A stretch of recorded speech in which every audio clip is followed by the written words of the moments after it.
guys, welcome to Appalachia's Homestead. Welcome to Blount Mansion. We are here tonight with Blount scholars. We come as a family and take lots of historical classes with our children. Tonight we are cooking on the open hearth here in the kitchen at Blount Mansion here in Knoxville, Tennessee. You really should check this place out.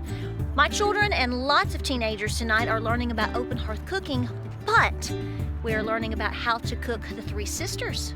So come on and join in on the fun.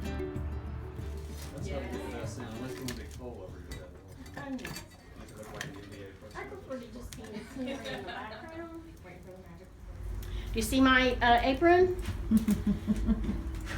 Okay. Now, I've been doing this for 20 some years. And I did this to this apron a couple years ago. So I know how to be around the fire, and I still have to be careful. I got careless one day. Now the beauty of what I'm wearing is that this is cotton, and cotton does more smoldering than burning. But if you got on anything that has, like, you can't be at the fire, because what that does is if a spark got on you, it would melt it to you. So if you're not wearing a natural fiber, then please don't get around the fire, okay? If you have wool, linen, cotton, those are wonderful fibers to wear around an open fire.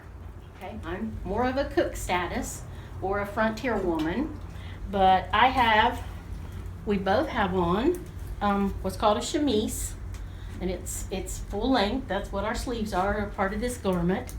It also functions as a nightgown at night, so you just drop all these other layers and go to bed. So I've got that, I've got my petticoats, I've got my apron, I've got my bodice. She has on a short gown, pretty normal clothing for the frontier.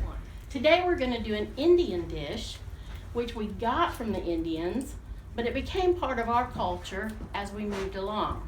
And it's a dish called Three Sisters. Have y'all ever heard of it? Yes. Okay. It is a dish, number one, it fits with our time period because we're moving into fall. Corn is about to be out, squashes are on, and beans are on, about to go out.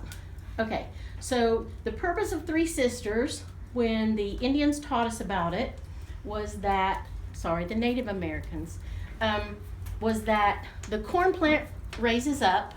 You plant the beans around the base of it, and the beans can wind up the corn stalk, and then the squash becomes ground cover to keep the weeds from growing. And it's funny because I grew up with my grandmother planting beans at the base of all of her corn. So, I mean, we were still doing it into my lifetime. So, anyway, that's what it is, and that's basically what's in it. Those are the Three Sisters, the three things that they married together for this stew. We're going to put a little bit of onion in it, and then we're going to make some cornbread, not our kind of cornbread, but it'll be more like a Johnny cake, and you guys will get to fry that up for us. Okay, any questions? Well, now you can go home and say, Mom, I can make this. Yeah, I know. Make you some stew. Okay. And if someone else would come up and let's get the stuff scraped out. What? What would you do with the seeds traditionally? Would they save them and roast Oh, them? yeah. Well, you'd save them to replant. Okay. Yeah. We have a bake oven. And it's beautiful. But unfortunately, it's not working yet. When they did when they rebuilt this building for the site, they put the bake oven in, they put the door on, but they didn't put a flue up into the chimney flue.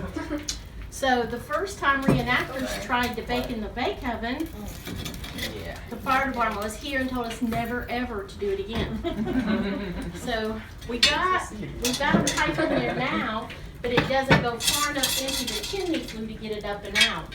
So this is a reflector oven. So you hang your meats in it. This is a real fancy one because it's got its own clock jack, which means you can key it up and it will actually spin the meat for you. Not all of them have that nice, wonderful tool on them. But what happens is you turn this to the fire, so you got the fire, and it reflects, the heat reflects off the back, and so you're actually cooking the meat on both sides at the same time. And then you can open the back door and baste your meat from this side of the oven. Now, I haven't cooked in this one because it's a real one, but I have cooked in Reflector ovens, and they do a really good job. This down here catches your drippings, which you can then use for basting, or you could use them for whatever else you might want to use that for. Put a candle down through these holes, and then you take sticks and you tie it around the sticks down here, and then you fill it up with the wax, and then as it dries and is ready to come out, you oil them. That helps them come out, and then you dump them out, and you got candles. It's really cool. I've done this also.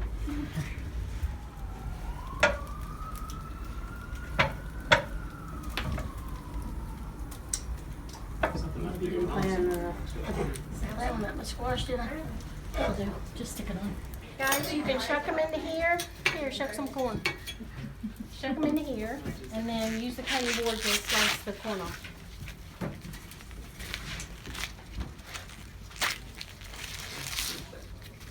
Tastes like a green bean, but it's good. It's a really good thing. I never had it, but I would like to try. What you're gonna do is you're just gonna start up at the top and go down, but you're gonna do it in this bowl that's full. Okay. Good for you. See, this, the more work you do, the better this tastes to you. It does. Yeah. Work with them. And I know it's clean. Huh? I just want them up here on the top so I can you can trim it out and we'll start getting things going. It's gotta go back on. Yeah.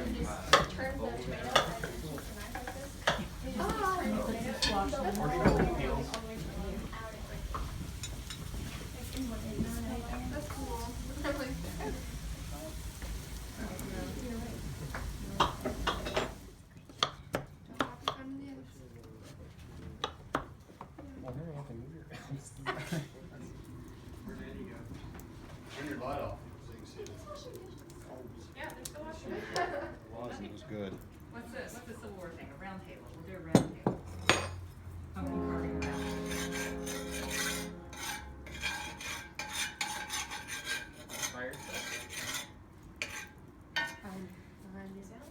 Never before has so little food been filmed by so many.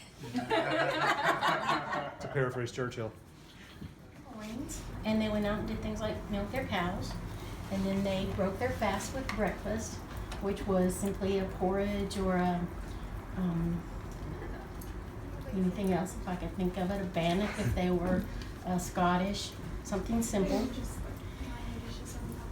And then their big meal of the day was like around 2 or 3 o'clock in the afternoon. And that's when you'd have your big 4-course dinner. And then in the evening, because you can see as it gets dark in here, it's hard to see what's cooking. It's hard to work with it. So your evening meal was basically leftovers from your lunch and breakfast. It could have been your mush that you had for breakfast that you then sliced and fried real quick for supper. It was just a very sparse meal at the end of the day. Yes?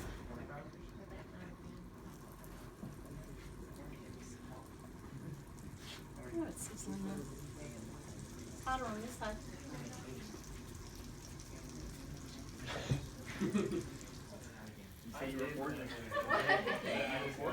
That happened rather quickly. Okay, because we got to see.